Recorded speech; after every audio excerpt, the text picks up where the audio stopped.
네, 안녕하세요. 오늘은 오늘이 며칠이죠? 오늘이 2022년 11월 14일 금요일이네요. 원래 이거를 이번 주 마무리하고 하려고 했는데 이번 시간은 좀 약간 지금 시기적인 이게 자산 시장의 시기적인 것과 좀 이게 앞으로 이제 어떻게 대처할지 포트폴리오를 이런 거에 대해서 좀 약간 제안하는 좀 강의를 해드릴까 해요. 참고적으로 미리 말씀드리지만 나중에 한참 시간이 지난 후에 요걸 보시고 이제 대처를 했다가 낭패를 볼 수 있어요. 왜? 지금 현재 상황에 맞는 어떻게 보면 대처법이라고 할까? 이게 처방이라고 할까? 지금 하고 있는데 이게 나중에는 이 처방법이 틀릴 수가 있어요. 지금 현재 2022년 다시 말하지만 10월 14일을 기준으로 해서 한번 지금 설명을 드리는 거예요. 지금 현재 시점에서 다들 뉴스나 이런 데 보면 미 연방준비은행의 기준금리가 최근에 지금 0.75포인트를 인상해서 지금 몇이죠? 3.75인가? 볼까요? 지금 미 연방준비은행 기준금리가 3.75포인트고 그저께인가? 얼마 전에 한국은행이 0.5포인트를 2.5%에서 0.5포인트를 더 인상을 해서 지금 3%의 우리 대한민국 한국은행 기준금리는 지금 3%의 기준금리가 와 있습니다. 예전에도 봤지만 금리가 굉장히 중요해요. 그리고 금리의 최고 이게 어떻게 보면 시발점이 되는 게 그 각국에 있는 중앙은행, 우리나라 한국은행의 금리이기 때문에 이게 굉장히 중요해요. 잠깐만 한번.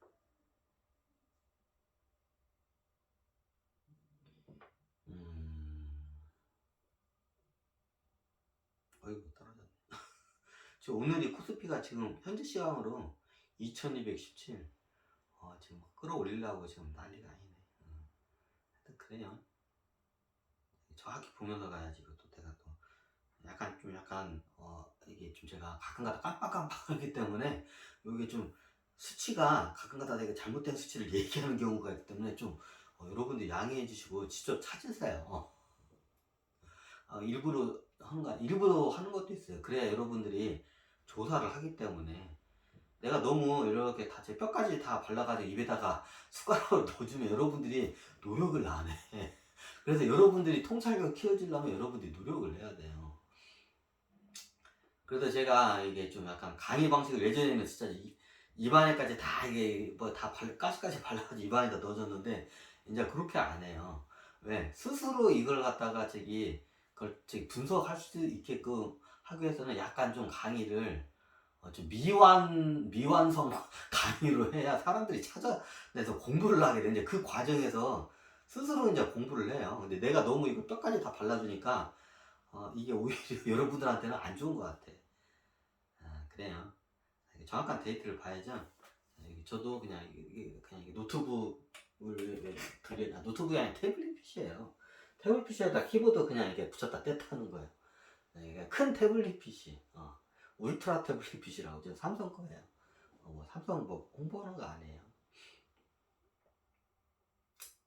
자, 지금 이제 보시면 이게 골 때리는 지금 이제 상황들이 지금 말도 안 되는 상황들이 계속 일어나고 있는 걸 봐요. 이제 이런 것들이 이제 시장에 큰 영향을 미치는데 지금 여러분들이 큰 맥에서 짚고 넘어가야 할 거는 주식이나 채권이나 뭐 자산, 하다못해 부동산 투자를 해도 기준금리를 무조건 알아야 돼요.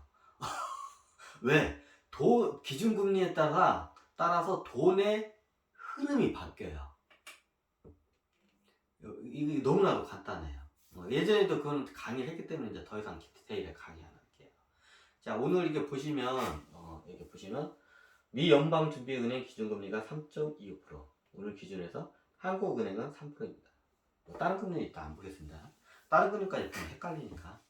자, 3%와 3.25%라는 이게 예전에 다 0%대였죠. 근데 0%대가 단 1년 만에 거의 3%대로 올라왔어요. 그러면 인대까지 싼 이자로 이렇게 대출받던 회사나 아니면 이제 월가나 이런 기관 투자자들이 지금 굉장히 부담감을 느껴요. 왜?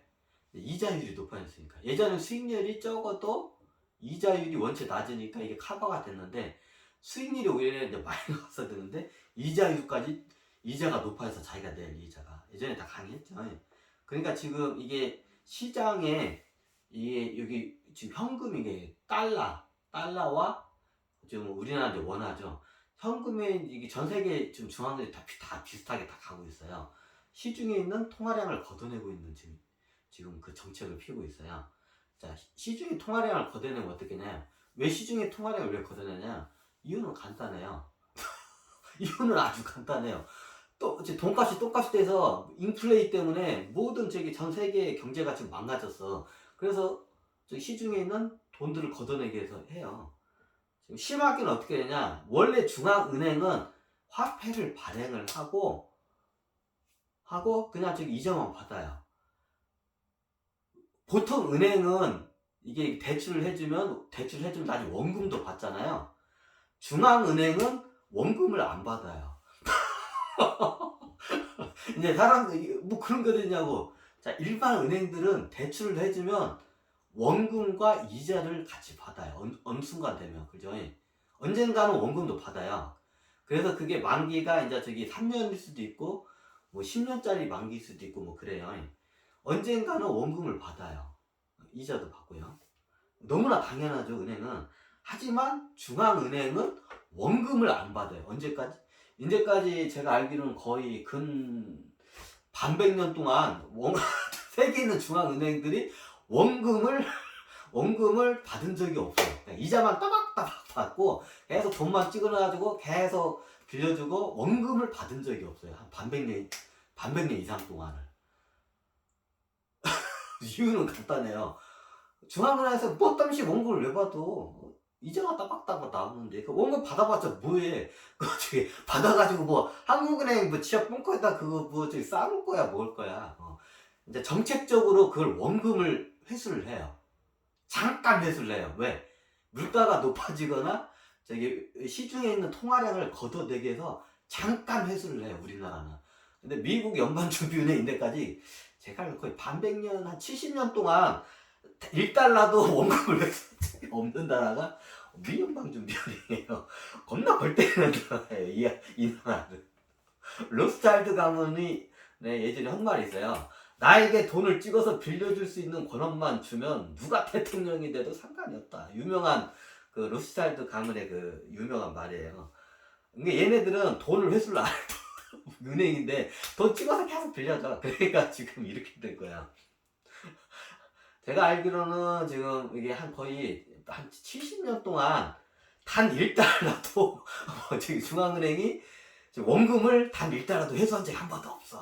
그냥 찍어서 막 퍼뜨렸어요. 근데 우리나라 같은 경우에는 이걸 통화량을 조절을 해야 하기 때문에 이제 IMF도 그렇고 이게 일시적으로 한번 원금을 회수를 해요. 그래가지고 한국은행 지하 벙커에 가면 겁나게 큰 벙커가 있으면 거기에 원화 이게 10,000원짜리나 이런 원화 5만원짜리가 겁나게 쌓여있어. 왜 쌓느냐면 이유는 간단해요. 시중에 갑자기 인플레이나 뭔가 이게 통화량이나 이런 거 갖다 조절을 해야 돼요. 우리나라는 이게 잘못하면 큰일 나니까. 그러면 이게 통화량을 조절하기 위해서 어떻게 하냐, 그냥 기준금리 이자만 받는 게 아니라 원금 회수도 해요. 이게 한시적으로 통화량을 조절하기 위해서. 근데 기본적으로 장기적으로 봤을 때는 계속 찍어서 미국 연방준비처럼 찍어서 계속 내요. 잠깐 이게 흡수를 했다가 이제 이게 시장이 이게 채권 시장이나 이게 시장이 안정이 되면 확 이게 확 퍼트려요. 밖으로 다시 또 이만큼 딱 했다가 더 찍어서 또 하고 또 뭔가 좀 이상하다 하고 확 이걸 원금을 회수해. 그러면 그 원화를 다 어디다 짬바느냐? 한국은행 지하본거에 다 있어. 그거 어디서 했냐? 오다가다 보면 들어요. 이제 그쪽 계통에 있는 사람들한테 여행하면서 오다가다 보면 이제 별의별 계층의 사람들 만나요. 그러면 들어요. 뭐 귀신들한테도 듣고 사람들한테도 듣고 천신들한테도 듣고 들어요. 그럼 한국은행 지하 벙커 있나요? 그 지하 벙커 자리가 이게 거기가 나중에 전쟁이 일어나면 거길 갖다가 이게 저기 개방을 한 방에 이게 할 수 있게끔 그 길이 있어요. 그게 저기 뭐 머시기 사거리 거기까지는 이건 군기밀이니까 저거고 하여튼 그래요 그냥.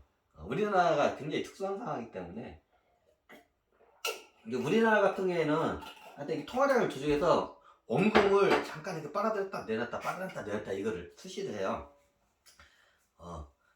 그래도 우리나라 같은 경우에는 저기 이게 쉽게 좀 물가가 잡혀요. 근데 미국 같은 경우는 이때까지 약 70년 동안 단 1달러도 회수한 적을 계속 찍어가지고 내놓았기 때문에 얘네들 감당이 안 돼. 그래가지고 얘네들은 이게 밑에 깔린 이 리스크가 어마어마해요.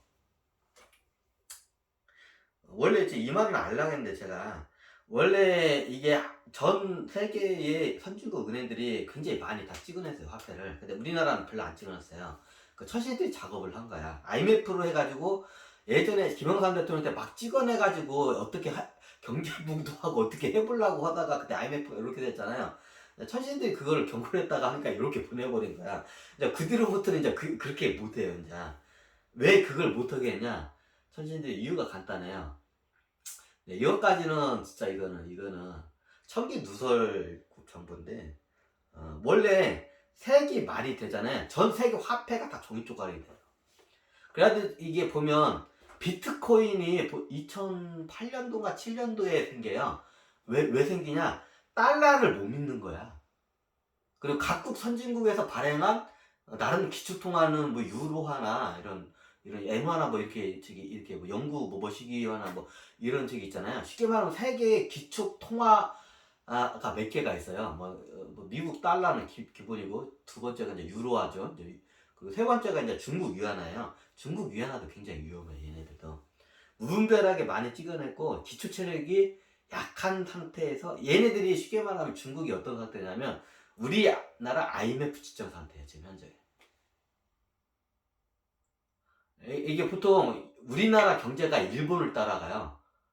일본이 먼저 이 동아시아에서는 일본이 먼저 앞서가고 그 뒤를 따라가는 게 우리나라고 그 우리나라 뒤를 따라오는 게 이제 중국 경제예요.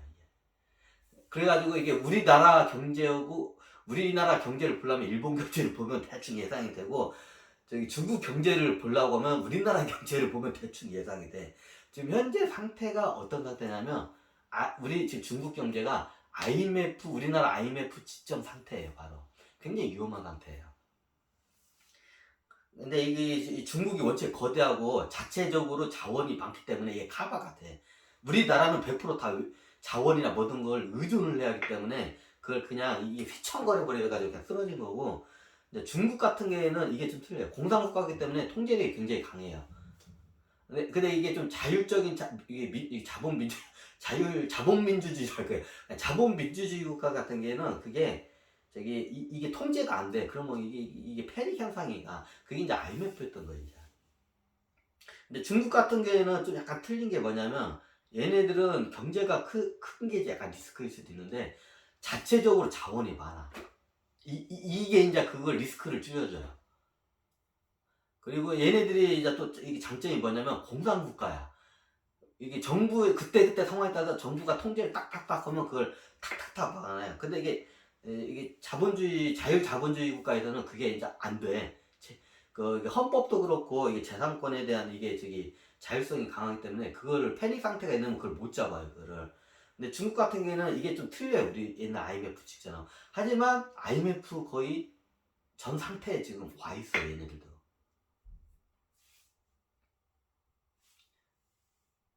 이제 이게 화폐 전쟁이라는 얘기 쳤는데 그래서 이제 이게 화폐로 해서 전쟁이 일어나요. 이게 실질적으로. 그럼 나중에 어떻게 되냐? 이제 이게 여러 시나리오가 있어요. 그러면 이게 원래 천신들이 작업한 게 대한민국 IMF를 먼저 해가지고 예방주사 넣은 거야. 이제 함부로 화폐 해가지고 장난을 못 치게끔 이렇게. 그리고 전 세계에 있는 기축통화 국가들, 선진국의 기축통화 국들은 무분별하게 이미 다 찍어냈어요. 겁나게 찍어냈어요. 이제 달러가 제일 많이 찍어놨고 중국 위안화도 이미 엄청나게 찍어냈어요. 얘네들도. 지금 그게 이제 지금 은행이나 채권 시장에서 지금 그게 그 리스크가 지금 하나하나씩 터지기 시작해요, 지금. 그게. 자, 이게 왜 중요하냐? 지금 여기서 또 옆으로 샜는데, 원래 시나리오가 어떻게 되냐면, 전 세계에 있는 기축통화, 뭐 저기 달러, 유로화, 위안화, 엔화, 이게 몇 개 국가 또 있죠. 얘네들이 동시에 무너지잖아요. 그럼 신흥국가들 화폐는 그냥 같이 휘집고 쪼가겠대. 그러면 어느 나라 화폐가 멀쩡하냐? 대한민국 화폐만 멀쩡해져. 이유는 간단해요. 얼마 안 찍어냈기 때문에. IMF 때 한번 그 짓거리 했다가 요래 됐거든. 그래가지고 이게 화폐 정책을 굉장히 이게 안정적으로 잘했어요. 우리나라 한국은행이 어떤 모범 중앙은행이에요. 이게 IMF를 겪으면서 이게 이걸 갖다가 굉장히 건전하게 이걸 했어요. 예전에 맞지만 우리나라가 4천억밖에 안 찍어냈어요. 그리고 다른 나라들은 이게 또 이게 위조 지폐도 많이 찍어냈어. 그럼 위조 지폐가 통화량에 같이 섞여서 움직이면 이걸 발견을 못하면 똑같이 통화량에서 움직이면 이거 감당을 못해요. 근데 위조 지폐를 보통 찍어낼 때 기축통화 위조 지폐를 찍어내지. 우리나라 같은 이런 이게 쉽게 말하면 한국 돈은 못 믿어. 이런 돈은 위조의 지폐범들이 찍어내지도 않아. 그래서 안전해. 천신들이 다 작업을 해서 보통 위조 지폐범들이 제일 많이 찍는 게 달러하고 유로화예요. 두 개 화폐야. 달러가 무조건이고 두 번째가 유로화예요. 근데 이게 하나는 이게 위조 지폐가 안 돼요. 우리나라는 IT 강국이기 때문에 이제 이것까지 말하면 여러분들 좋은데, 우리가 지금 10,000원짜리 돈이 그냥 10,000원짜리 한 장에 특히 50,000원짜리는 있잖아요. 우리나라가 50,000원짜리가 생긴 지가 얼마 안 됐어요. 왜 저거냐? 50,000원짜리 10만원짜리 만들었다 하는데 안 만드는 이유가 10만원까지 안 만들었어요. 왜? 이게 다 음지로 해가지고 지하 벙커에다 다 집어넣어. 우리나라 지역 경제가 많이 발달해서. 그래서 원래 5만원짜리도 안 만들라 했는데 어쩔 수 없이 만든 거야. 근데 10만원짜리도 만들어야지 않냐 화폐라는데 10만원짜리는 안 만들어. 왜? 이게 다 벙커로 들어가. 이미 5만원짜리 이게 지금 화폐를 발행하자마자 이제 한국은행에서 발행 5만원짜리 발행하려 했어. 5만원짜리 발행하면 얘들이 예전에 사과 박스 하나에 10,000원짜리가 3억인가 들어가더라고요. 사과 박스 하나에 10,000원짜리 쟁여놓으면 3억이 들어간다고 하더라고요. 5만원짜리면 당연히 15억이 들어가겠죠. 3배가 들어가겠죠. 그러니까 이게 비자금이나 어둠의 돈, 이게 좀 구린 돈으로 들어가게 기축통화가. 이번은 그냥 주제를 하여튼 저거예요. 이거를 5만원짜리 통화를 하게 되면 이게 지하로 이게 짱박기가 좋은 거야. 그래서 5만원짜리 발행을 안 하겠어요. 예전에 그게 문제가 된다고 옛날 언론에서도 그걸 많이 했어. 한국은행 쪽에도 그거를 근데 이제 청와대나 이제 이게 재정부에서는 우리나라 규모가 있는데 10,000원짜리 넘쳤다. 그래도 최소한 5만원, 10만원짜리까지는 그렇다 쳐도 원래 10만원짜리도 찍으려나 했어. 근데 10만원짜리 찍으려면 이게 지금 비자금이나 이런 게 너무 이게 심하게 되고 음지로 더 쉽게 들어가. 그래서 10,000원짜리 그러다가 나중에 이게 그 타협을 본 게 5만원짜리까지만 찍어낸 거예요. 그래서 현재 5만원짜리 심사인당 그 화폐 찍는 게 5만원짜리죠. 그게 5만원짜리예요, 그게. 그러니까 아니나 다를까 한국은행이 우려했던 그대로 5만원짜리 찍어대니까 시중에 안 돌아다녀요. 그걸 어떻게 되냐? 간단해요. 10,000원짜리는 많이 찍어내서 약간 추적하기가 힘들어요. 근데 10,000원짜리는 찍어낸 지가 역사가 오래됐잖아요. 근데 5만원짜리는 찍어낸 지가 얼마 안 돼요. 언제부터 찍었나? 하여튼 10년, 20년도 안 돼. 얼마 안 됐잖아요. 근데 그 전에 어떤 일이 발생했냐?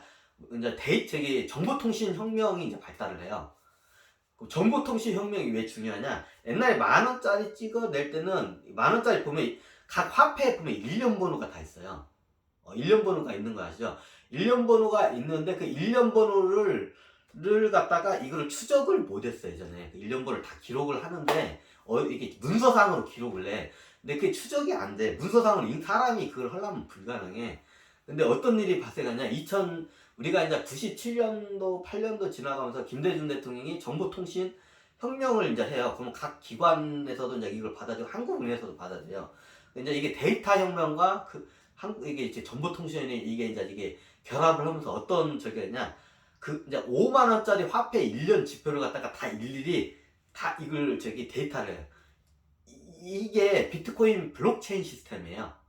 이게 한국은행이 이미 블록체인 시스템 만들어 놓은 거야 그때. 그게 5만 원짜리 지폐는 블록체인 시스템이 이제 가미가 된 거예요. 사람들이 모르는데 이거를. 10,000원짜리는 그게 안 됐어요. 원체 오랫동안 예전에 한 거 이게 서류상에만 있고 이게 정리가 안 됐고 이게 해서 안 되는데 5만 원짜리는 이게 5만 원짜리 한 장 한 장 움직이잖아요. 그럼 누구 지갑에서 누구를 가서 은행에서 움직이는지 이게 다 이게 추적이 돼요. 5만 원짜리는 10,000원짜리는 추적이 안 돼요. 참고적으로 5만 원짜리는 다 추적이 돼요. 왜? 이걸 블록체인화를 했어요. 다 한국은행이 이미 5만 원짜리 지폐 때부터 그걸 다 했어요. 그걸 만들 때부터. 이제 이게 5만 원짜리 분명히 지하로 해서 구린 돈으로 다 들어갈 걸 알고 다 어떻게 그냥 블록체인화를 다 한국은행에서 해놨어요. 어떻게 하냐고요? 여기저기에서 여행을 하면서 여기저기 귀신도 만나고 천신도 만나고 저기 뭐 뭐냐 사람들도 만나면서 많이 들어요. 출처가 누구한테 들었는지 기억도 안 나. 하여튼 그래요. 근데 이게 한국은행에 가서 뭐 이게 맞습니까 하면 이제 거기서는 당연히 국가 기밀이기 때문에 뭔 개뿔 뜯어먹는 소리 하냐고 이제 그런 식으로 발 빼는 소리 하니까 뭐 물어보지 마세요. 거기는 이게 뭐 5만 원짜리 기본적으로 블록체인 시스템이 다 돼 있어요. 블록체인. 이게 5만 원짜리 발행할 때마다 이게 딱 5만 원짜리 블록체인 시스템. 그럼 얘네들이 이 5만 원짜리 이 1년 번호 이 화폐가 이게 은행에서 들어갔다 나왔다 하고 누구 손에서 들어가서 이게 CD기에 넣어서 들어가고 누구를 이걸 들어가고 이게 다 기록이 남아 있어요. 무섭죠? 그럼 어떻게 되냐? 데이터가 다 잡아요. 아니나 다를까 5만 원짜리 지폐가 다 이게 시중에 안 돌아다녀. 어디로 다냐? 지하 어디 이제 구린 돈으로 이제 지하 이게 벙커에 이제 다 이게 다 숨어 들어가 있는 거야. 우리나라의 좀 약간 특성이에요. 우리나라가 한 4천조 원인가 5천조 원인가 약 4천에서 5천조 원 정도를 발행을 했어요. 총 화폐를 발행한 게 겁나게 조금 발행한 거예요. 그게.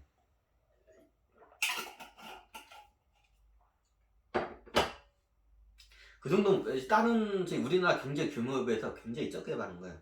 그러면 다른 기축통화 국가들은 겁나게 발행했기 때문에 어떻게 하냐 나중에 똥값이 돼요. 그래서 시대적으로 비트코인이나 이더리움 같은 가상화폐들이 2007년 8년부터 이게 막 생기기 시작해요. 이유는 간단해요. 야, 니네들이 저기 그 중앙은행에서 찍어낸 돈 못 믿겠다. 그래서 그거를 대처하기 위해서 나온 게 가상화폐예요. 내가 비트코인에 대해서 설명을 드릴게요. 비트코인이 블록 시스템이에요. 지금 비트코인이 뭐 저기 1억 원까지 간다고 하다가 지금 얼마인가요 비트코인? 저 비트코인 안에서 몇 천만 원 간다고 하죠 코인이. 요게 굉장히 버블이 났어요. 근데 이게 버블이 아닐 수도 있어요. 이걸 좀 알아야 돼. 이것까지는 제가 설명을 이건 청기 누석그 기밀상이라서 이거를 오픈을 안 하는데 현 인류 사람들 이걸 알아야 돼. 자 비트코인이 1억 원까지 간다고 했어요. 실질적으로 몇 천만 원까지 지금 몇 천만 원이죠? 몇 천만 원에서 왔다 갔다 하죠. 비트코인은 안 봐요. 나중에 이거는 저기 나중에 쓰레기 빵원 낸다고 저거 공언했기 때문에 안 돼요. 비트코인 탄생 자체도 문제가 생겼고 이게 저기 탄생 방법 자체가 틀렸어. 이게 예전에 그랬지만 비트코인이 뭐냐면 가상 자산을 갖고 있는 사람이 발행할 수 있는 권한이 있어요.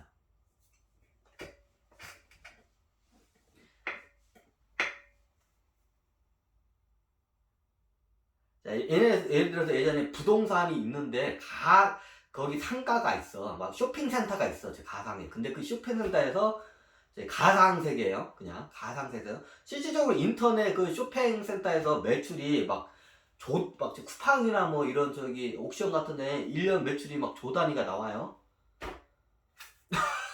실질적으로 일어나고 있어요. 자, 조 단위가 나와요. 쿠팡이나 뭐 이런 저기 가상세계에서 지금 거래가 일어나고 있잖아. B2C 유식한 말로 매출이 막 조 단위 10조 단위까지 가나? 아마존 봐봐요. 어마어마한 저기 천문학자 알리바바 봐봐요. 얘네들은 온라인상에 뭐 창구도 없고 뭣도 없어. 아무것도 없어. 자, 개념을 잘 잡아가지고 이게 어떻게 적어나? 그러면 자, 어떻게 되냐? 이게 역사적인 것과 이 앞으로의 문명이 발달된 게 이게 결합이 돼요. 자, 이게 비트코인이 원래 어떻게 생겼었냐면, 비트코인도 그렇고 모든 코인들이 다 탄생 자체가 잘못됐어요. 이제 설명드리면,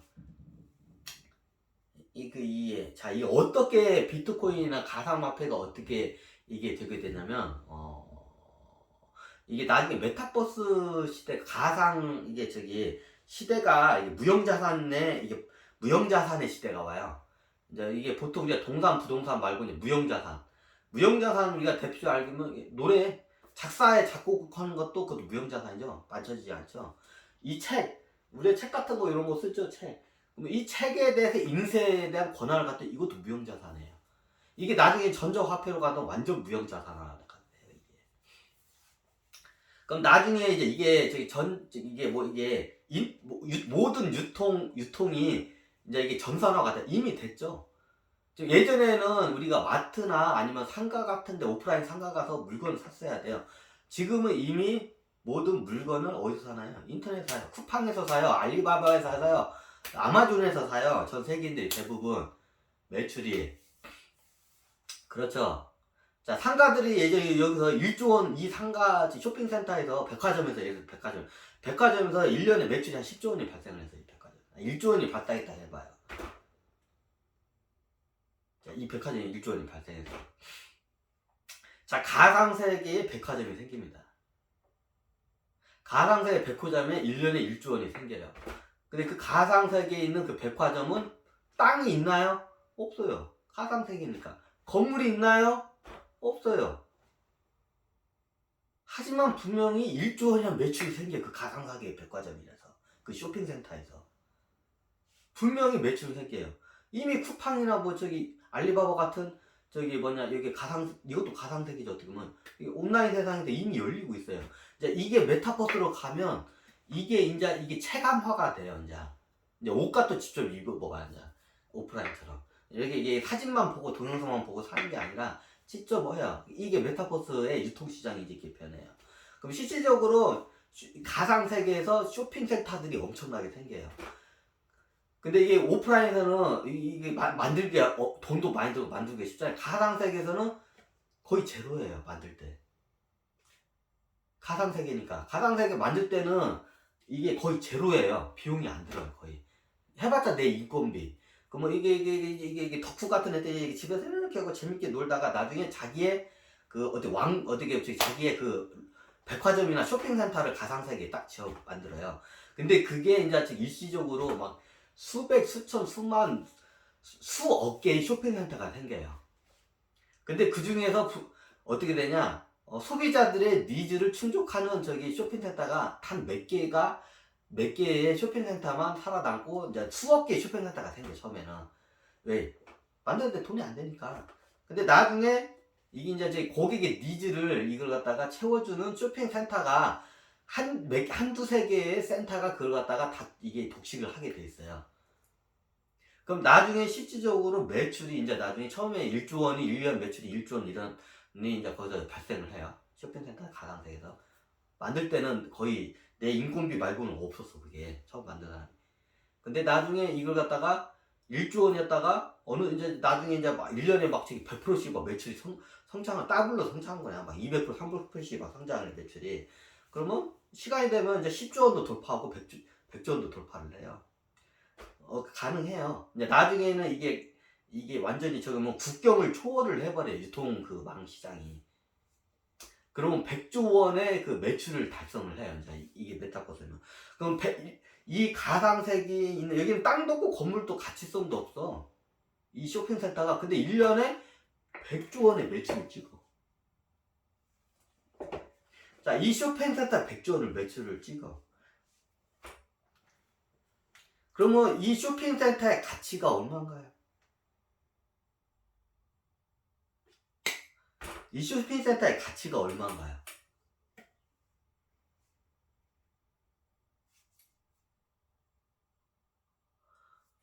보통 이게 우리가 하면 가치를 매출의 거고 시총가 이게 제 그 가치성 가치 이거를 연동해서 이거를 많이 먹여요.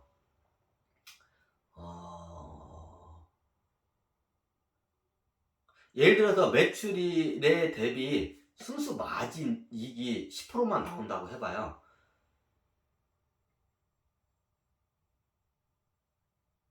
그러면 이 회사가 예를 들어서 100조 원이 할게요. 100조 원을 매출을 찍어요. 이 가상 이게 쇼핑센터 얘가 처음 만들 때는 자본금지고 빵원은 거의 빵원을 시작했어. 근데 이 가상사기 쇼핑센터가 지금 현재 100조 원의 매출을 찍고 있어. 그리고 1년에 순이익이 그 순이익이 다 포떼가 탔다고 순이익이 10조 원을 땡겨 벌어들여 1년에. 그러면 이 쇼핑센터는 부동 땅이나 이런 건물의 그 가치성은 없어요, 어떻게 보면. 하지만 분명히 가치성은 있어요. 자, 100조 원의 매출을 찍고 10조 원을 벌어들여 1년에. 자, 이거를 누가 빵원이라고 하고 이거를 1조 원 이하로 이걸 먹이는 사람은 없을 거예요. 자, 그러면 어떤 현상이 일어나냐? 근데 이 가상 저건데 이거를 갖다 그럼 주식보다도 어떻게 되냐? 가상 세계에서 이게 어떻게 되냐면 나중에 이게 가상 플랫폼들이 이제 만들어요. 이제 메타버스 플랫폼들이 지금 페이스북도 메타로 바꾸죠. 이제 페이스북도 메타버스 플랫폼을 자기 주체에 만들어요. 자, 그러면 구글도 만들겠죠. 그리고 마이크로소프트도 만들겠죠. 기본적으로. 그리고 우리나라 네이버나 다음 카카오 애들도 기본적으로 만들 거예요. 근데 어떻게 되냐? 중요한 거는 여기서 유저들이 사용자들이 여기에 들어와야 여기서 이제 돈이 흘러요. 이쪽에서 사용자들이 들어와요. 그러면 사용자들의 입맛에 맞게끔 잘 만든 메타 플랫폼이 전 세계 시장을 다 이걸 독점을 해요. 처음에 이게 기본적인 이게 재료는 마치 이게 레고 블록에 레고 파편 블록 같은 거를 갖다가 무한 카필해서 쫙 깔아놔요. 이게 플랫폼 회사 거기까지예요. 근데 여기서 예를 들면 구글 유튜브가 이게 영상 서비스를 이게 제공을 하잖아요. 야, 이 영상을 유튜브가 만들었나요? 안 만든 거잖아요. 누가 만들었나요? 유튜버들이나 크리에이터들이 만든 거지. 유튜브는 플랫폼만 관리를 하지 영상을 안 만들어요. 그리고 영상을 통해서 이걸 갖다가 이게 플랫폼을 통해서 영상 서비스를 제공하면서 광고 서비스를 중간중간에 넣어서 수익을 발생해서 유튜버와 구글이 같이 반반씩 거의 먹어요. 자, 지금 전 세계의 모든 동영상 이게 인터넷 방송 얘기였대. 인터넷 방송 시장을 누가 다 독식하고 있나요? 이거는 질문할 가치도 없죠. 유튜브. 지금 틱톡이 치고 올라오고 있는데 이제 이게 한계성이 약간 좀 적었는데 자, 유튜브가 왜 전 세계에 왜 동영상 이게 인터넷 방송 시장을 왜 독식한 플랫폼이 됐을까요? 이유는 간단해요. 크리에이터와 수익을 같이 나눴기 때문입니다. 다른 동영상 플랫폼들이 굉장히 많아요. 우리나라뿐만 외국에도 많아요. 다 유튜브한테 밀려가지고 도산하거나 그래요. 왜 도산했을까요? 이유는 간단해요. 크리에이터한테는 땡전 한 푼 안 주고 자기네들이 다 먹었기 때문에. 주긴 줘도 그냥 푼돈. 99%는 플랫폼, 네이버 같은 경우에는 그러더라고. 99% 이게 동영상을 올리잖아요. 거의 99%는 자기네들 먹고 1%만 그냥 이렇게 거지한테 땡전 주듯이 크리에이터한테는 1%만 줘요. 거의 안 줘요. 그러니까 네이버고 다음 카카오는 그 동영상 그 플랫폼에서 완전 밀려버린 거예요. 왜? 크리에이터들이 안 올려요. 유튜브에다 올리면 돈을 줘. 근데 다른 동영상 플랫폼 네이버 다음 카카오 애들은 땡전 한 푼 안 줘. 어떤 미친놈이 거기다 올려요. 그래서 유튜브가 전 세계의 동영상 시장을 다 독식을 하고 있는 거예요. 이거에 대해서는 누가 반문할 수는 없어요. 인터넷 TV에 이것도 인터넷 TV 플랫폼을 갖다가 지금 전세 시장을 독식하는 게 누군가 유튜버예요. 유튜브가 왜 독식할 가능성이냐? 크리에이터와 수익을 같이 배분을 했기 때문에 그렇게 된 거예요. 그러니까 고퀄리티의 수익을 크리에이터들이 막 올리는 거예요. 경쟁을 하면서. 그러면서 이용자들이 늘어나는 거예요. 자, 메타버스 시장 다음 넘어가겠습니다. 메타버스 시장은 더 치열해요. 더 심해요. 자, 메타버스 시장 나오면 똑같아요. 어떻게? 크리에이터한테 이게 이제 메타버스 이게 안에 이제 나중에 놀이공원도 만들고 별의 쇼핑 센터도 말고 도시도 만들고 별의별 것들이 다 들어와. 근데 중요한 거는 거기에 사용자들이 없어. 앞으로 이제 굴지 IT 기업들이 자기만의 그 메타버스 플랫폼들 다 만들 거예요.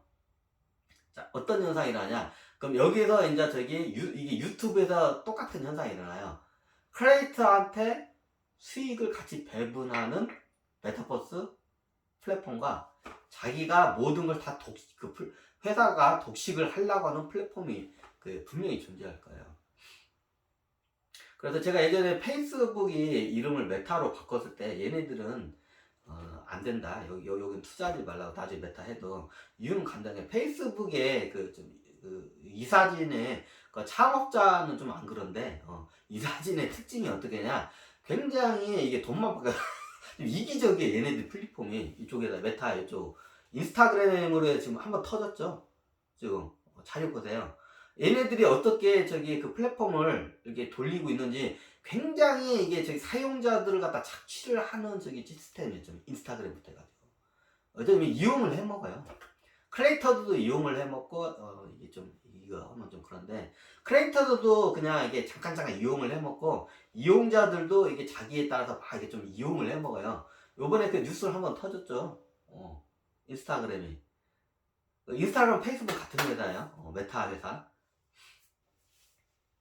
그러면 거의 그 회사의 정책이 그렇게 돌아가면 나중에 이 회사는 정책이 돌아가는 게 메타버스 시장 가도 똑같은 짓을 하게 돼요. 그럼 그런 회사들은 100% 크리에이터들한테 외면을 받아요. 이 크리에이터들이 창조를 해줘야 돼요. 이 가상세계를. 아니 지들이 하면 하지. 자, 유튜브가 지금 여기 독식을 하는 데서 이 수많은 영상 자료를 유튜브 직원들을 통해서 이걸 갖다가 영상을 만든다고 해봐. 그게 가능할까요? 불가능해요. 자, 메타버스에 수많은 컨텐츠뿐만 아니라 이런 이게 구조물이나 이런 가상 구조물이나 도시들이 어마어마하게 생겨요. 그걸 만들 수 있을까요? 못 만들어요. 크리에이터들이 와가지고 이게 재밌게 하면서 그렇게 만들어지는 거지. 그리고 크리에이터들이 이제 그 크리에이터들을 우리가 구독자라고 하죠. 유튜브나 페이스북 구독자 있죠. 어떻게 보면 이게 스타가 있고 그 스타를 누가 쫓아가나요? 팬들이 쫓아가요. 자, 이게 BTS가 있어요. BTS가 전 세계에 팬이 한 10억 명 있다고 가정해. BTS가 움직이면 10억 명의 팬들이 움직여요. 이걸 팬덤이라고 해요. 팬덤, 킹덤과 팬덤이 이게 같은 말이에요. 킹덤, 팬덤. 이게 원래 천신기에 있던 말인데, 킹덤, 왕국급, 제국. 킹, 왕. 덤은 왕국. 자, 팬덤 뭐냐? BTS가 있고 팬이 있죠. 팬덤, 팬 왕국이라는 뜻이에요. 자, BTS가 10억이 있어요. 전 세계에 10억의 팬이 있어요. 이 BTS가 움직이면 이 팬들도 거기에 따라 움직여요. 국경을 초월을 해요. 자, 어느 메타 시장이 이제 메타 플랫폼을 앞으로 이제 우후죽순 이게 나오게 돼 있어요. 지금 다들 지금 다 준비하고 있죠. 전 세계적으로 글로벌 IT 회사는 다 지금 페이스북 메타 회사는 당연히 준비하고 있고 이게 마이크로소프트도 준비하고 구글도 준비하고 있고 아마존도 준비하고 지금 미국에 있는 굴지의 그 플랫폼 회사들은 다 준비를 하고 있어요. 쿠팡도 준비하고 있어요. 그 쇼핑 플랫폼을. 그럼 그걸 누가 하냐? 처음에는 자기 회사에 맞게끔 이게 샘플 안테나샵 같은 걸 먼저 만들어요. 그럼 그거를 중심으로 해서 이제 여러 크리에이터들이 들어와요. 그럼 어떠냐? BTS가 이제 가상 세계에 10억 명의 팬을 데리고 누군가의 플랫폼 안에서 자기의 공연장을 만드는 거야. BTS 공연장을 겁나게 나이트 클럽을 겁나게 크게 만드는 거야. 자, 그러면 어떻게 할까요? 자, 이 예를 들어서 이게 그냥 저기 마이크로소프트고 이게 저기 뭐냐 그 메타 회사 이게 메타 회사 플랫폼 이게 마이크로소프트 플랫폼 이게 애플 플랫폼 뭐 머시기 플랫폼 다 있다요. 자, 여기서 마이크로소프트라고 그냥 가정할게요. 자, 마이크로소프트가 여기다가 저기 플랫폼을 만들어서 하지만 BTS는 엔터테인먼트 회사이기 때문에 만들 수가 없어요. 하지만 이용을 할 수는 있어요. 그럼 어떻게 하냐? 이게 BTS하고 여기 마이크로소프트하고 계약을 하겠죠. 여기서 하면 저기 수익의 몇 대 몇을 저기 발생하면 우리 같이 먹자 하고 그러면 여기 저기 BTS가 마이크로소프트 만드는 그 메타 플랫폼에 가서 해가지고 공연장을 만들어. 뭐 만들 것도 없어. 여기 이미 만들어졌어 마이크로소프트가. 그래서 공연만 하면 돼. 그럼 거기서 몇 대 몇의 수익으로 이제 계약을 하겠죠. 그러면 10억 명의 인구 10억 명이 이 메타 요 시장에 들어가가지고 저기 그 공연을 한 번 할 때마다 10억 명이 오프라인 상에는 아무리 많이 들어봤자 10만 명 이상은 못 넘겨요. 10,000명 이상도 넘겨요. 아무리 저기 이런 큰 운동장 같은 데 오면 아무리 저기 해도 10만 명 이상을 넘길 수가 없어. 공연장 오프라인 공연. 하지만 여기서는 10억 명이 들어올 수가 있어. 게임이 안 되죠. 게임이 안 돼요. 네, 그 시장 자체가. 그럼 여기서 공연을 해. 그러면 공연 한 번, 이미 뭐 예전에 어떤 가수가 오프라인보다도 온라인 메타버스 시장에서 온라인에서 강연하는 게 더 수익이 많이 났다고 한번 저기 뉴스도 한 얼마 전에 나왔더라고요. 근데 이게 메타버스 시장이라면 상상을 초월해. 이제 이게 뻥튀기가 겁나대. 자, 이것뿐만 아니라 여러 쇼핑센터가 이게 생겨요. 그러면 이제 어떤 회사가 먼저 나가리가 되냐면 첫 번째 이제 인기도 없고 사용자가 없으면 나중에 아무리 메타 이거를 잘 만들어놔서 사용자가 없으면 그냥 시장으로부터 도태 같아요. 이제 그게 제가 봤을 때는 이 플랫폼 회사들이 좀 전 세계적으로 우리나라 같은 경우는 기본적으로 네이버고 다음 카카오도 시도를 할 거예요. 그러면 전 세계에 이게 가상 이게 이 플랫폼 세 개가 이게 어마어마하게 만들어져요. 근데 누가 이걸 갖다 주도하냐? 네. 팬덤의 능력을 갖고 있는 사람들이 주도를 해요. 그래가지고 앞으로의 시점을 예전에 왕국, 왕이 다스리는 킹덤 시대에서 팬덤 시장으로 넘어간다는 책들이 많이 나와요. 시대적으로. 지금. 팬덤 시장이 일어나요. 팬덤이 누구냐? 나를 따르는 사람. 자, 요즘 파워 유튜버들 있죠? 막 자기 구독자가 막 1,000만이 넘어간 사람도 있어요. 팬덤이에요. 자, 이런 사람들 여기서 어떻게 되냐? 여기 유튜브에서 어디로 넘어가냐? 가상화폐 시장. 여기 이제 여기 뭐냐? 메타버스 시장으로 들어와요. 이제 폭발을 해요. 이제 팬덤이 이제 이때부터. 그래서 앞으로 시장은 킹덤의 시대가 아니라 팬덤의 시장이라는 그 이유예요. 아니 근데 뭐 그거 우리나라 저기 화폐가 전 세계 중앙 화폐가 되는 거고 뭐 저기 상관 있나요? 원래 이게 시나리오가 하게 되면 우리나라 화폐가 디지털 화폐로 이게 전환되게끔 이게 돼 있어요. 전 세계적으로 디지털 화폐로 전환시킬 수 있는 나라가 우리나라밖에 안 돼. 다 안 돼. 지금 현재 제가 이게 단어거 이거는 이제 장담할 텐데 현재 상황에서 전 세계의 디지털 화폐로 전환할 수 있는 게 우리나라밖에 안 돼요. 원화밖에 안 돼. 왜? 이게 통제가 돼. 4,000원, 5,000원밖에 안 되기 때문에 나중에 그 돈을 바꿔줘야 돼. 디지털로 넘어가면. 그거를 다 디지털로 바꿨을 때 그 얼마나 찍어내는지가 이게 다 오픈이 돼야 돼요. 근데 다른 중앙은행은 원칙 많이 찍기 때문에 그게 오픈이 되는 순간 화폐 가치가 와르르 무너져요. 그래서 디지털로 못 넘어가요. 이게. 전 세계에서 디지털로 넘어갈 수 있는 화폐가 지금 현재 하나밖에 없어요. 이게. 천신들이 그걸 다 작업을 해놔.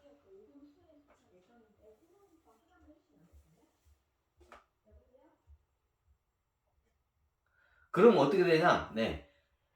화폐를 각국 나라가 중앙은행이 화폐를 얼마만큼 찍어낼 수 있는 그 능력은 어떻게 되냐? 국가가 얼마만큼 경제적, GDP죠. 국가의 전체 GDP에 비례해서 그걸 찍어내야 돼요. 근데 앞으로의 시장이 이런 팬덤 같은 시장에는 무형자산이 폭발하게 되면 이게 대한민국에서 어마어마한 GDP가 발생해요. 이게 대표적인 BTS예요. 팬덤을 갖고 있는 사람들이 전 세계에 있는 사람들이 그 사람을 쫓아요. 그럼 그 사람들이 공용하는 장에 저기 쇼핑센터와 저기 이런 광고들이 같이 깔려있어. 그럼 거기에 따라서 어떻게 되냐? 지금 BTS가 해가지고 저 같은 사람들 해가지고 이 삼성 요 울트라 PC 이게 좀 비싸긴 하지만 아주 좋아요 하면 어떻게 되냐요? 얘가 매출이 뛰어요.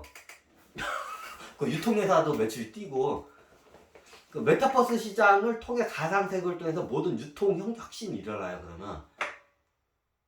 그러면 우리나라가 이게 지금 이게 저건데 하여튼 무형이나 자세 이런 걸 많이 아니 저기 메타버스 시장 미국으로 할까 하면서 네 그게 키포인트예요. 그게 키포인트예요. 우리나라는 메타버스를 이끌어갈 만한 회사가 없고 인재들이 다 미국에 있어. 지금 그게 키포인트야. 미국이라는 나라는 원체 화폐를 많이 했는데 디지털 화폐 전환이 이게 힘들어요. 나중에 화폐 개혁을 해야 돼. 디지털 화폐로 블록체인으로. 근데 중요한 게 뭐냐, 우리나라에는 그런 저기 플랫폼 회사들이 없어요. 인재들도 없어. 하지만 뭐가 있어요? BTS나 여러 저기 무형 자산을 팬덤을 갖고 있는 가능성이 많은 사람들이 있어요. 자, 그러면 어떤 현상이 일어나냐? 나중에 이게 좀 이게 어떤 현상이 일어나냐? 미국은 플랫폼을 갖고 이게 대부분의 이제 이게 메타버스 플랫폼은 다 미국 회사들이 독식을 해요. 그리고 나중에 플랫폼 회사끼리 합병을 해요. 왜? 합병을 해야 서로 볼 게 많아. 자, 예를 들어서 여러분들이 똑같은 5만원의 입장료가 있어. 5만원의 입장료인데 저기 에버랜드가 겁나 크죠. 에버랜드도 입장료가 5만원. 자, 여기 전주에 조그마한 조그마한 가치에 보면 유원지 같은 거, 동물원 같은 게 있어. 여기도 입장료가 5만원. 자, 어딜 가겠습니까? 에버랜드를 가죠. 뭐 선택의 여지가 없죠. 자, 그러면 이 조그마한 동물원과 놀이공원들이 가상세계, 여기는 공간적으로 합병해도 좋은데 가상세계에서는 같이 이거를 갖다가 연동이 돼요. 하나로 뭉칠 수가 있어요.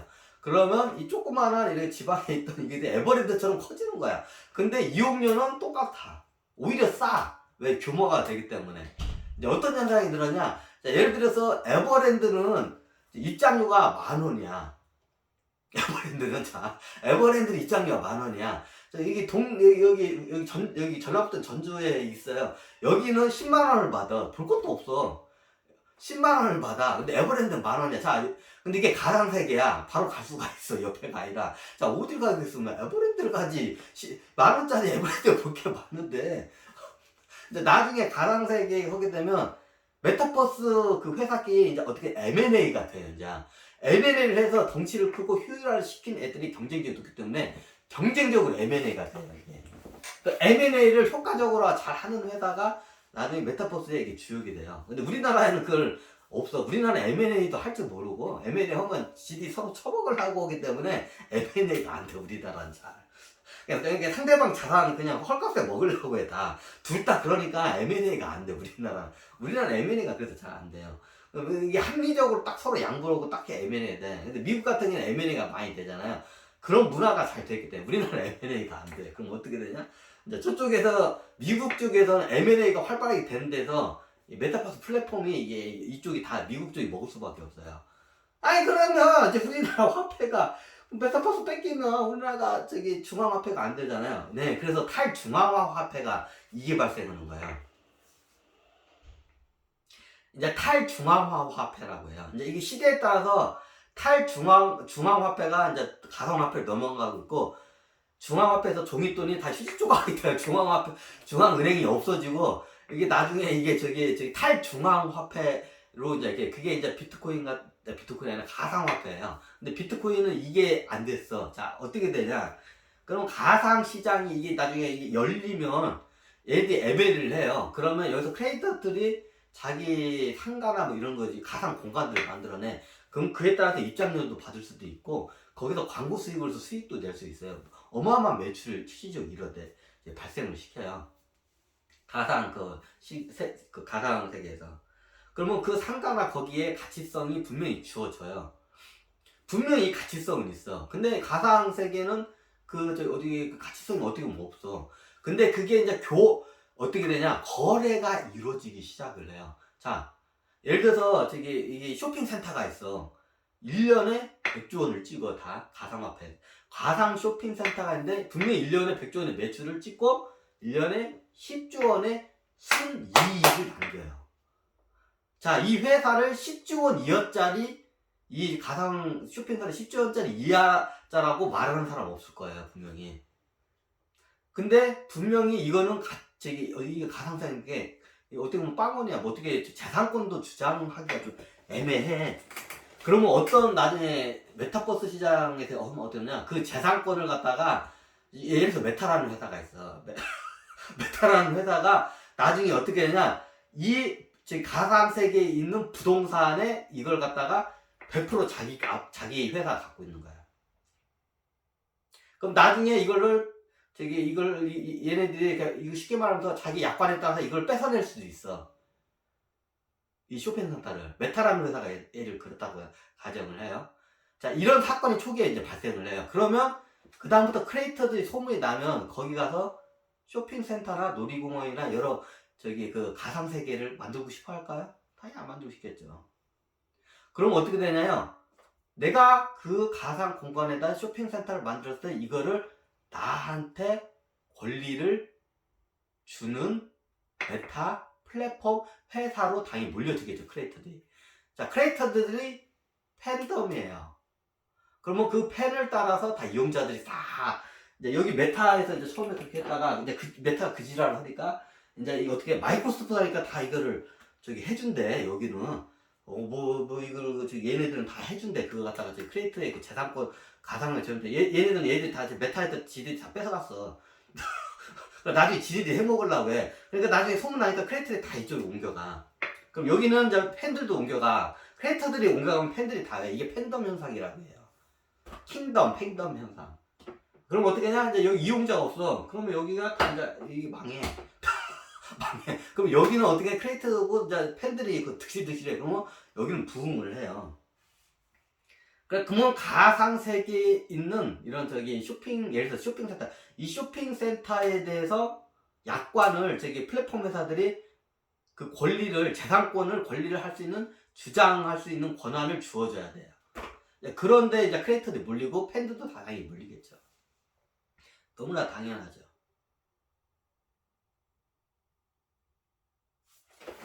녹화 되나요, 이거? 중간에 하도 끊겨가지고. 어이씨, 옷이. 이제 마무리를 해야겠구나. 너무 한 시간 안 넘겨야 되는데. 하여튼, 그래요. 그러면, 나중에, 엄청난 1년에 100조 원을, 하는 가상세계 이 쇼핑센터가 있어. 이 쇼핑센터, 가상세계 쇼핑센터가. 그러면 얘네들을 갖다가, 그러면 어떻게 되냐? 그럼 얘네들이 어떻게 되냐? 그럼 재산권에 대해서 어떻게 되냐? 사고 팔 수가 있어요. 자, 눈치 빠르시면 이제 하시네. 그러면 마치 이게 회사와 같아요. 그러면 이 회사에 대해서 재산을 갖다가 어떻게 되냐? 얘네들이 쪼개서 팔 수가 있어요. 한 사람한테 이 회사를 나중에 내가 힘들어가지고 노후도 되고 이제 회사 정리하고 이거 팔고 싶어. 그러면 어떻게 하냐? 여기 딴 덩치로 갈 수 있지만 최고 효율적인 게 뭐냐? 자기가 이 회사를 쪼개서 팔았을 때 수익이 훨씬 많이 남겨요. 덩어리로 파는 것보다. 이 회사를 쪼개서 팔아요. 그게 뭐냐? 주식하고 똑같아요. 그 주식 자체가 쪼개서 팔아요. 그러면 이게 주식이 돼요, 가상세계. 1년에 10조 원 수익이 생겨요. 10조 원 수익이 생기면 이 주식만큼 당연히 배당을 하듯이 가상세계도 배당을 하겠죠? 그럼 어떻게 되나요? 이 주식을 발행을 해요.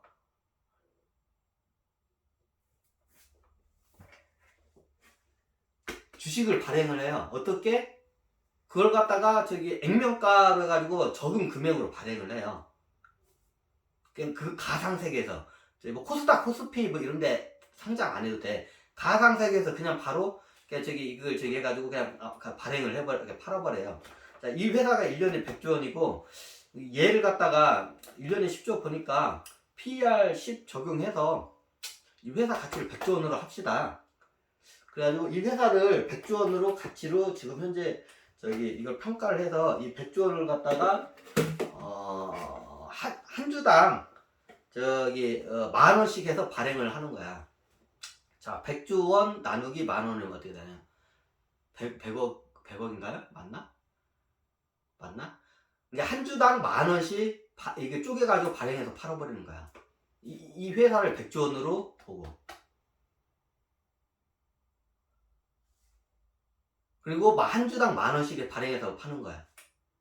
자, 그러면 100조 원짜리를 만 원으로 나누면 몇 주, 발행한 주수가 되겠죠? 그러면 이 회사에서 발행한 주수가 몇 주가 되나요? 네, 100억 주가 발행이 돼요. 이제. 그럼 이 쇼핑센터, 가상세계 쇼핑센터에서 뭐 아무 부동산도 없고 아무것도 없어. 가상세계 사무실도 없고 아무것도 없어. 근데 주식을 발행을 한 주당 만 원씩. 이 회사를 100조 원의 가치로 평가를 받고. 그럼 누군가 사겠죠? 왜? 한 주에 만 원에 사가도 1년에 그 만 원에 대해서 EPS 1000원이 찍히니까. 그럼 EPS 그 1000원에 대해서 바로 어떻게 하냐? 배당을 때려요. 만 원에 내가 이걸 샀어. 그럼 1년에 10%의 배당금이 나오는 거야.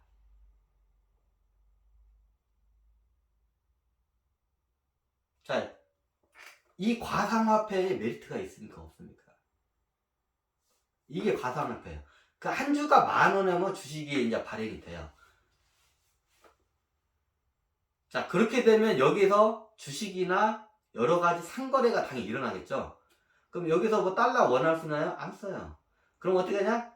플랫폼이 여기서 화폐를 발행을 합니다. 이제 그게 블록체인 시스템으로 이제 돌아가요. 그게 어떻게 되느냐? 이 블록체인 시스템에 이 유저가 있는 만큼, 만약 유저가 늘어나고 여기서 발생하는 GDP가 요만큼이면 딱 요만큼만 찍어내. 근데 여기서 더 늘어날 수도 있고 나중에 빠져나서 줄을 수 있어. 그럼 블록체인 시스템이 어떻게 하냐? 그 가상화폐를 갖다가 이게 줄어들면 줄어들 만큼 가상화폐를 없애요. 그럼 여기서 더 거래량이 늘고 GDP가 여기서 늘어나는 만큼 더 가상화폐를 발행해. 이게 블록체인 시스템이에요. 왜? 그래야 그 누구도 손해를 안 보기 때문에. 그러면 플랫폼 회사들이 블록체인 시스템을 갖다가 이게 비트코인 같은 블록체인 시스템 그 기술을 갖다가 받아들여서 어떻게 되냐? 그 기술을 받아들여요. 시대적으로 비트코인을 한번 떠가지고 기술을 한번 해요. 나중에 이걸 거저먹으려고 해킹하는 애들이 겁나게 많이 들어와. 그러면 이걸 갖다가 굉장히 이걸 갖다가 촘촘하게 이걸 갖다가 막아놔야 돼. 마치 이것을 해킹해가지고 어떻게 하냐? 위조 지폐를 찍어내고 싶어 하잖아요. 이게 오프라인상에서. 똑같아요. 가상화폐를 더 위조 지폐를 찍어내고 싶어 해. 근데 이게 안 돼. 그럼 해킹을 해서 그걸 해야 돼. 그래서 해킹의 방어 능력이 제일 뛰어난 게 비트코인이고, 그 다음 이데리움이죠. 이 기술이 먼저 나와요. 그럼 이 기술을 갖다 나중에 메타버스 회사들이 이 기술을 사가지고 적용을 시켜요. 그러면 이게 어떻게 냐 블록체인 시스템이 어떻게 냐 이 가상세계 전체 GDP죠. 국가의 GDP와 똑같아요. 가상세계의 GDP, 이 가상세계 국가의 GDP에서 이게 늘어날 때도 있고 줄어들 때도 있을 거예요. 근데 경쟁에서 빠져나오고 저거니까. 그럼 줄어든 만큼 블록체인 시스템이 그걸 자동으로 그걸 화폐를 갖다 줄여요. 그리고 이게 늘어나면 다 자동으로 늘려요. 이제 이걸 갖다가 가상의 화폐의 역할을 하는 게 이게 블록체인 시스템이에요. 그럼 블록체인 시스템 누가 이걸 관리하냐? 네, 이거는 플랫폼 회사들이 그걸 관리를 해요. 근데 나중에 플랫폼 회사들이 예전에 우리가 사이버머니 갖다가 옛날에 무분별하게 발행해가지고 예전에 막고고 스톱이 예전에 가상 세계의 1억 원과 현실 세계 만 원이 같이 박교환이 됐어요. 근데 나중에 이게 1조 원하고 만 원을 이게 해요. 왜 그냥 무분별하게 찍었기 때문에요.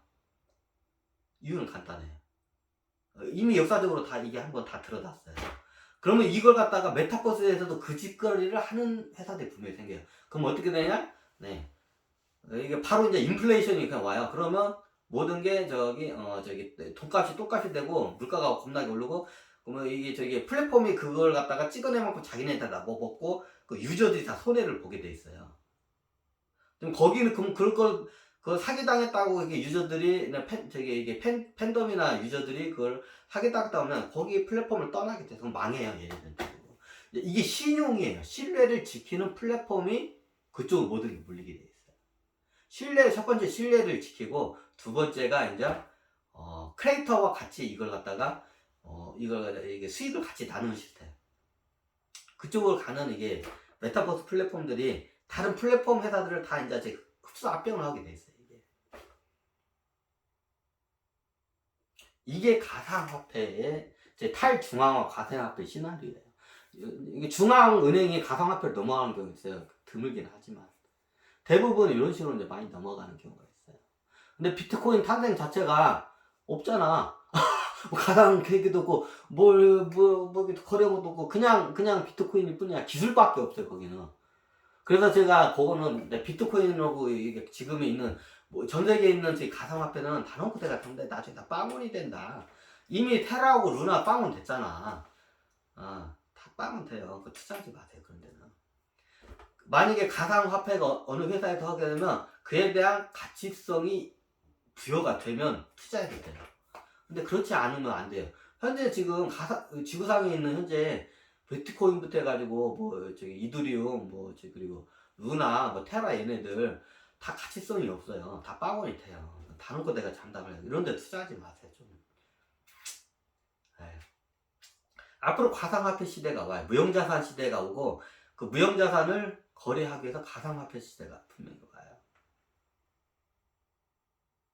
그거는 맞는 말이에요. 하지만 그 방법이 지금 비트코인이나 지금 현재 지구사에 있는 요거는 이게 잘못됐어요.